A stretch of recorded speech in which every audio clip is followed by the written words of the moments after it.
শাফায়াতের ভার আল্লাহ দিয়েছেন যারে ছিলাম না আমরা সেই নবীরে ছিলাম না গো আমরা সেই নবীরে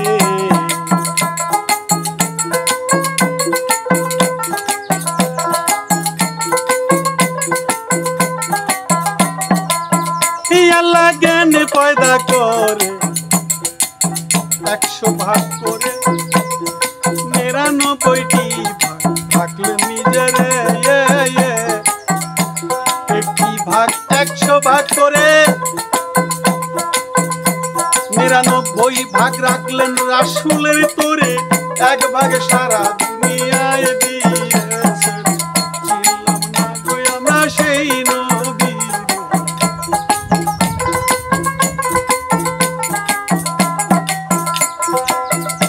আমার দয়াল নবীজি দয়াল নবীজি খাদিজার বাড়ি চাকরি করিয়া বিবাহ ছিলাম না গো আমরা সেই নবী যাক এবার কাবা ঘরের সংস্কার কুরাইশ দল যাহার কাবা ঘর নির্মাণ করিতে হয় কিন্তু কাবা ঘর নির্মাণ করিতে সংকল্প করিবে বাধা দুইটি বস্তু যাই বলি ছিলাম না গো আমরা সেই নবী এবার কাবা ঘর নির্মাণ এই নির্মাণ কাজ করতে গেলে দুটি বাধা একটি হলো কাবা ঘর নির্মাণ করতে এখন একটা ঘর বা একটা ভিত্তি করতে গেলে বহুত ইট সিমেন্ট বা কাঠ কত কিছু লাগে ওই সরঞ্জামগুলো নেই আর একটা হলো ওই কাবা ঘরের ভিতরে একটা বিষধর সর্প ছিল মাঝে মধ্যে দেয়ালের উপর সর্প বসে ফসফস করত এই দুটি কারণে কাবা ঘর সংস্কার করতে পেরেছিল না আল্লাহর এমনই একটি গজব আসলো সাগরের ভিতরে একটি জাহাজ এই জাহাজটি জেদ্দার ঘাটে এসে এমনভাবে আসলো জেদ্দার ঘাটে এসে জাহাজটি কিনারে ধাক্কাকে ভেঙ্গে চুরমার হয়ে গেল ওই ভাঙ্গা জাহাজের সরঞ্জামগুলো ওলীদ ইবনে মুগিরাকে পাঠিয়ে দিল কুরাইশেরা যাও সরঞ্জামগুলো কিনে নিয়ে আসো ভাঙ্গা জাহাজের সরঞ্জামগুলো কিনে নিয়ে আসলো কাবা ঘরে মিস্ত্রি কোথায় পাবে এই মিস্ত্রি একজন বাকুম নামে সেই বাকুম নামে ব্যক্তি ওই জাহাজের ভিতরেই ছিল আল্লাহ তাকে বাঁচিয়ে রেখেছিল এই বাকুম নামে লোকটিকে নিয়ে আসলো মিস্ত্রি হিসেবে নিয়ে এসে সেই কাবা ঘর নির্মাণ কাজ শুরু করবে কিন্তু এই সর্পটা দেয়ালের উপর বসেছেন কাবা ঘরে একটা বাজ পাখি এসে সর্পটাকে ছো মেরে নিয়ে গেল আর কুরাইশ দল যারা ছিল কুরাইশের নেতৃস্থানীয় যা সাধারণ মানুষ তারা খুশিতে আটখানা খুশিতে ভরে গেল মন যার কারণে কাবা ঘর নির্মাণ করা সম্ভব হয়নি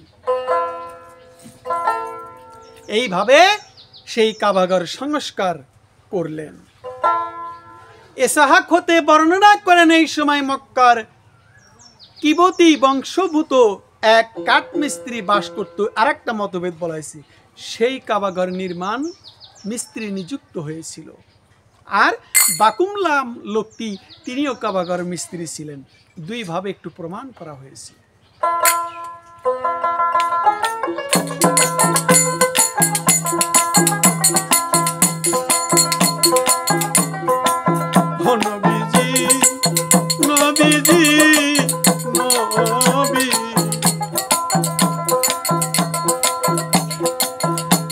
এবার হাজারে আসওয়াত স্থাপনে ভোর বিরুদে আসওয়াত পাতল কোথা রাখিবে কুরাইশ বংশের সকল শাখার গোত্রের লোকে একাত্র মিলে মিশে আমন কোনে ওরে ছিলাম না গো আমরা সেই নবী ছিলাম না গো আমরা সেই নবী রে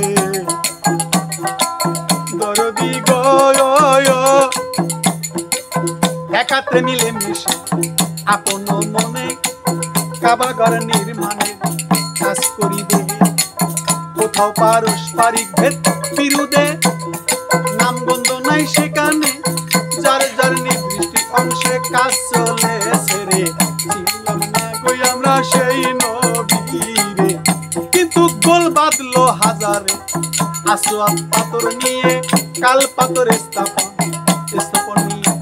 কোন গোত্র হাজার আসওয়াদ পাথর, বলবো এবার তার ভিতর।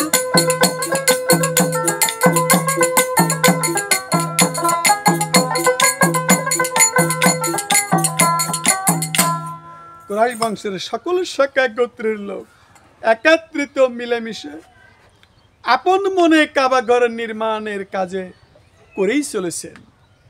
কোথাও কোনো পারস্পরিক বিভেদ বা বিরোধের নামগন্ধ নাই, শত্রুতার নামগন্ধ নাই। যার নির্দিষ্ট অংশের কাজ চলছে একাত্রিতে কিছু গোল বাঁধলো সেই হাজরাতুল আসওয়াদ পাথর। এই স্থাপন, এই পাথর স্থাপন নিয়ে কোন গোত্র হাজার আসওয়াদ পূর্ণ স্থাপনের মর্যাদা লাভ করবে? কুরাইশ গোত্র না উমাইয়া গোত্র? এ নিয়ে ভীষণ, না অমুক গোত্র? ভীষণ সেই বিদণ্ড শুরু হলো। কারণ সব গোত্রের লোকদের দৃষ্টিতেই হাজারে আসওয়াদ পাথর স্থাপন আসল প্রধানের নিদর্শন। অতএব প্রত্যেক গোত্রের লোকেরাই নিজ নিজ ধারণা মতে এই বিরল মর্যাদার অধিকারী। এই দাবি বিধানরা শেষ পর্যন্ত ঘোর বিরোধ রূপান্তরিত হয়ে গেল। এই বিরোধ সকল গোত্রেরই উগ্র ও রণমূর্তি দর্শনে মক্কা নগরীর সেই লোকেরাও আতঙ্কে শিউরি উঠল। একটা যুদ্ধের ময়দানের মতন হয়ে উঠল এই হাজারে আসওয়াদ পাথর নিয়ে। দরাদি রে এহেন কোন্দল কোলা হলে 4 দিন চলে যায় রে, মীমাংসার কোনো লক্ষণ নাই রে। অবশেষে হাজারে আসওয়াদ পাথর কি করিবে এইবারে, দাবিদার শাখা গোত্র গুলো তখন রে, চিনলাম না কই আমরা সেই নবী।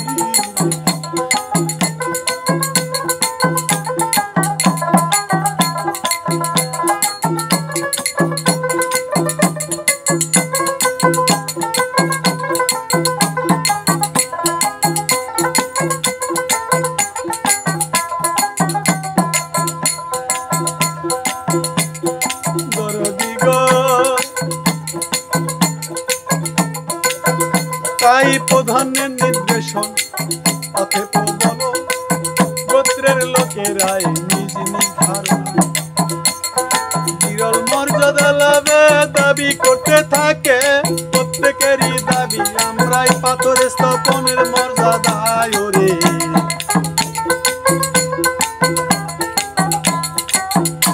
প্রত্যেক গোত্রই বলা শুরু করলে পাথর আমরা বসাবো, এটা আমাদেরই দাবিদার হয়ে বসলো। এই গোত্রের উগ্র এবং যুদ্ধের ময়দানের মতন হলো। এহেন কোন্দল কোলাহল 4 দিন অতিবাহিত হয়, মীমাংসার কোনো লক্ষণই দেখা যাচ্ছিল না। অবশেষে হাজারে আসওয়াদ স্থাপনের দাবিদার শাখা গোত্রগুলো তৎকালীন দেশ প্রথা অনুসারে রক্তপূর্ণ পাতে হাত ডুবিয়ে মৃত্যুর প্রতিজ্ঞা করে। তারা মরে গেলে যাব, পাথর আমরা আমাদের অধিকারে নেব। এটি আরবদের জন্য ভীষণ প্রতিজ্ঞা। মুহূর্তের মধ্যে চতুর্দিক অস্ত্রের ঝনঝনি শুরু হয়ে গেল একটা হাজারে আসওয়াদ পাথর নিয়ে।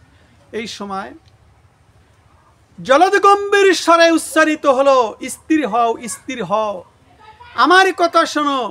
এই বলে দীর্ঘ শুভ্র শুশ্র বিশিষ্ট বিদ্যা আবু উমাইয়া উভয় বাহু ঊর্ধ্বে তুলে বললেন, স্থির হও। এই বিদ্যের স্বর শুনে সবাই ঘুরে দাঁড়ালো। তখন তিনি সকলকে বুঝিয়ে বললেন, একটা ভালো কাজ ভালোই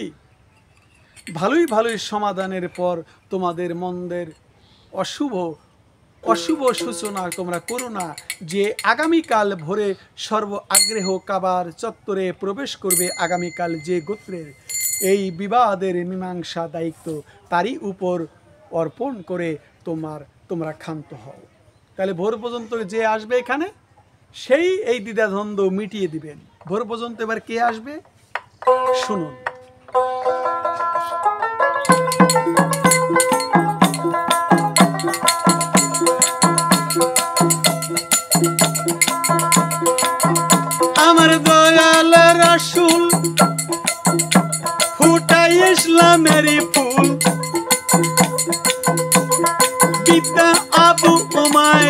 প্রস্তাবে ছিলাম না কই আমরা সেই নবী।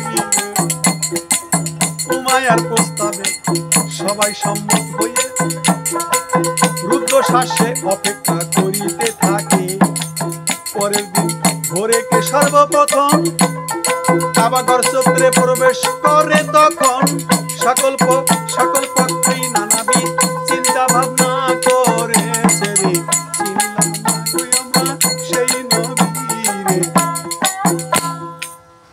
সমস্ত গোত্রকে বলে দিয়েছিল উমায়া, বিদ্যা উমায়া বলল, এই কাবাঘরের প্রথম তোমরা কোনো গোত্র নয়, একটা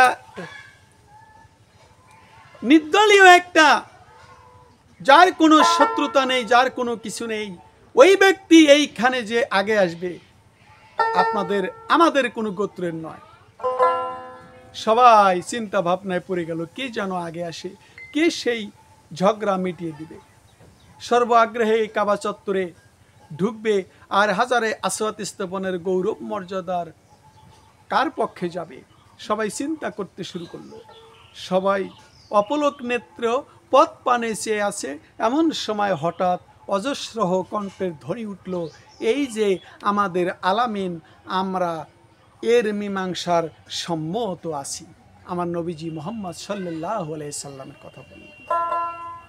আলামিন সবার বক্তব্য শুনে বললেন, যেসব গোত্র হাজারে আসওয়াত স্থাপনের গৌরব মর্যাদা লাভের আগ্রহী, তারা নিজ নিজ গোত্রের থেকে একজন প্রতিনিধি নির্বাচিত করুন।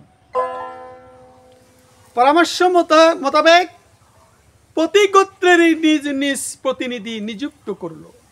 আমার মোহাম্মদ সাল্লাল্লাহু আলাইহি সাল্লাম একখানা চাদর আনিয়ে এই পাথরখণ্ড নিজ হাতে তাতে রাখলেন এবং নির্বাচিত প্রতিনিধিবর্গকে পাথর সহ চাদরখানা স্থাপনের নিয়ে যেতে বললেন, যে যথাস্থানে তোমরা চাদরখানা চার কোণেতে ধরো, চারজন সবাই ধরো, এক একজন নেতা ধরো, এক এক গোত্রের এক একজন।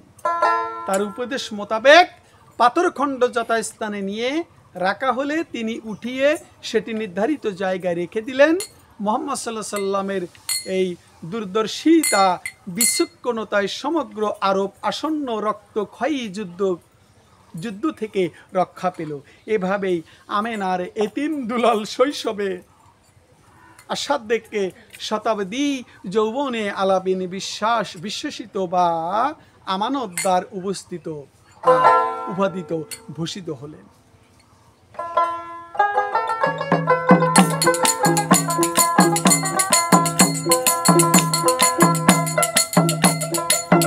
আরে আমার দয়ালের নবী, এবার হীরা গুহায় যাবেন তিনি। কিভাবে হীরা গুহায় চলেছেন তিনি? দিন যত যাচ্ছিল রাসূল বলিল, মনে চিন্তা ভাবনার, আরে মনে চিন্তা ভাবনা হয়েছিল, চিনলাম না কই আমরা সেই নবী।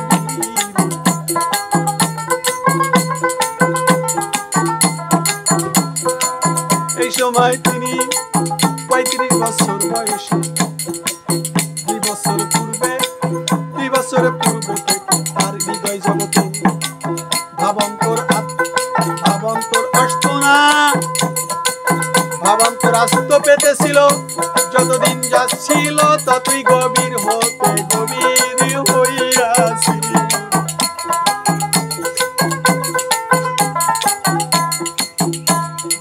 35 বছর, এদিকে 2 বছরও তার এই ভাবান্তর চিন্তা ভাবনা।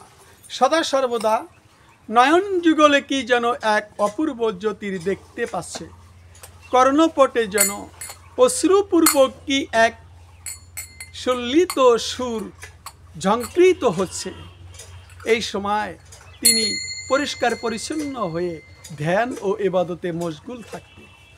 ঘুমন্ত অবস্থায় প্রভাব রাশির ন্যায় এক শুভ্র আলোক রাশি তিনি দেখতে পেতেন। এভাবে কিছুদিন অতিবাহিত হলে পর তার ভাবনা চিন্তা আরও গভীর থেকে গভীরতর হতে থাকে। তখন তার কাছে লোকালয় কোলাহল থেকে নিবিভূত ও নিস্তব্ধ স্থানে ধ্যানমগ্ন থাকাই প্রিয়বোধ হতে লাগলো।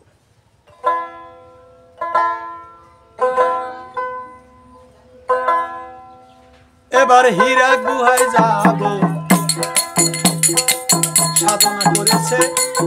অতএব তিনি মক্কা হতে 3 মাইল দূরে হীরা পর্বতে অগ্র এবার অপ্রশস্ত গুহায় আশ্রয়ে হীরা গুহায় যাবার কালে খাদিজা তাহারে রে আমরা সেই নদীরে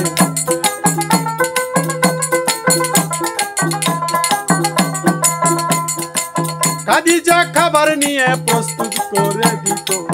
এইসব হইয়া গেল, ঘরে এসে খাবার খাদ্য পানীয় নিয়ে প্রশস্ত গুহায় যেত। খাদিজা বিবি গো কখনো খাদিজা নিজে পানীয় খানা পানি লইয়া দিত।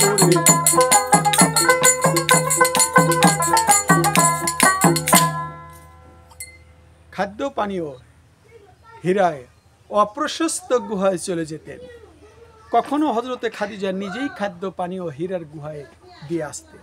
আর রাসূলুল্লাহ সাল্লাল্লাহু আলাইহি সাল্লাম হীরা গুহার নির্জন গুহায় স্রষ্টা সৃষ্টির সেরা মানুষের অধপতন ইত্যাদি নিয়ে ভাবনায় তার মধ্যে মগ্ন থাকতেন আমার রাসূল। হীরা গুহার নির্জন নিস্তব্ধ অপ্রশস্ত গুহাতে তিনি ধ্যানমগ্ন ভাবনায় তন্ময় হয়ে আসেন। এই অবস্থায় তার বয়স 40 বছরে উপনীত হয়। এই মাসটি ছিল রমজান মাস। প্রতিদিনকার মতো তিনি ইবাদতে মশগুল থাকতো। হঠাৎ করে তার সামনে ফেরেশতা হযরতে জিবরাইল আলাইহিস সালাম আত্মপ্রকাশ করে সুসংবাদ দিলেন। আল্লাহ তাআলা জিন ও মানবের হেদায়েতের জন্য আপনাকে নির্বাচিত করে রাসূলের গুরুত্বপূর্ণ মর্যাদায় ভূষিত করেছেন। আপাত দৃষ্টিতে আপনি একটি ছোট্ট ঘটনা হলেও মানব জাতির ইতিহাসে এই ঘটনা এক মহাপ্লাবের নিমিত্তে সাব্যস্ত হয়েছে। এই ঘটনা রাসূলুল্লাহ সাল্লাল্লাহু আলাইহি সাল্লাম পবিত্র সত্তাকে মর্যাদার সুউচ্চ সোপানে উন্নতি করেছেন। সেখানে সব দিন ধর্ম ও জাতির সমগ্র বিপ্লব বিবর্তন রাসূলে আরবি সাল্লাল্লাহু আলাইহি সাল্লামের পবিত্রতম সত্তার কল্যাণ প্রভাব বলে দৃষ্টিগোচর হয়। তাই ইতিহাস আলাইহি ওয়াসাল্লামের নবী পয়গম্বর আলাইহিস সালামের পবিত্রতম সত্তার কল্যাণ প্রভাব বলে দৃষ্টিগোচর হয়। তাই ইতিহাস ও হাদিস শাস্ত্র এই ঘটনা বিস্তারিত বিবরণ নিজ বক্ষে অত্যন্ত সুস্পষ্টভাবে ধারণ করে আছে।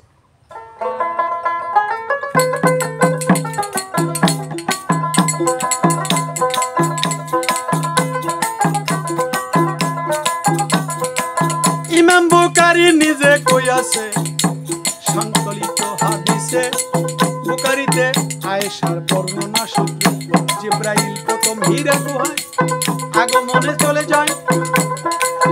এই অবস্থায় নিম্নত ভাষায় বলতেছে রে আমরা সেই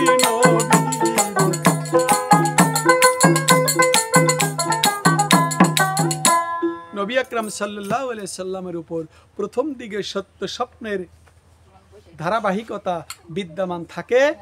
যে স্বপ্নই তিনি দেখতেন তার ব্যাখ্যা ততটাই সুস্পষ্ট, উজ্জ্বল, সঠিক প্রমাণিত হতো। যেমন শেষ রাতে পূর্ব আকাশের শুভ্র আলোকরেখা প্রকাশিত হয়, ভোরের ঘোষণা দিয়ে যায়, সঠিক পরিণত হয়। যেমন শেষ রাতে পূর্ব আকাশে, অতএব নির্জনতা তার খুব প্রিয় হতে থাকে এবং তিনি হীরা গুহায় ইবাদতে মশগুল হন। কখনো কখনো তিনি হীরা গুহার ইবাদতে বিরতি দিয়ে পরিবার পরিজনের কাছে ফিরে আসতেন। এই সময় হযরতে খাদিজা কিছু খাদ্যদ্রব্য প্রস্তুত করে দিতেন এবং তিনি তা নিয়ে পুনরায় গুহায় ফিরে আসতেন, আবার মশগুল থাকতেন। একদিন তিনি হীরা গুহায় মশগুল হয়ে আসেন, হঠাৎ ফেরেশতা জিবরাইলকে দেখেছিল।